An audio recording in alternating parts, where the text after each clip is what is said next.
অভিনন্দন মায়ের দোয়া ক্রিকেট টিম এত সুন্দর একটা হারের জন্য। মায়ের দোয়া ক্রিকেট টিমের জন্য আমাদের দোয়া করতে করতে ক্রিকেট প্রেমীদের মন অন্তর দিল রুহু জ্বালাইয়ে পুরাইয়ে সারকার পুরো ছাই হয়ে গেছে, কিন্তু কোনো দোয়াই তাদের কোনো কাজে আসতেছে না, কোনো দোয়াই কাজে লাগতেছে না। অতএব তাদের জন্য আমাদের বরদোয়া করা ছাড়া কোনো উপায় নেই।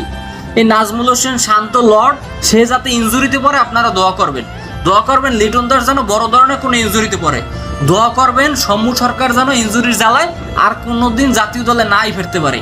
তাছাড়া কোনো দোয়াই তাদের কাজে আসবে না। এইসব দোয়া করলে ভুলেও যদি কাজে লাগিয়া উল্টো দোয়া পাশ হয়ে যাই আর যদি ভালো একটা ফর্মে ফিরতে পারে, তাছাড়া তো কোনো উপায় নেই। আমাদের বিসিবি তো তাদের ছাড়া কিছু বোঝে না। হ্যাঁ, এই টি-20 বিশ্বকাপকে সামনে রেখে প্রস্তুতি ম্যাচে ভারতের বিপক্ষে যে ম্যাচটা আজকে খেলছে, কি অসাধারণ ম্যাচ, কি অনবদ্য এক ইনিংস।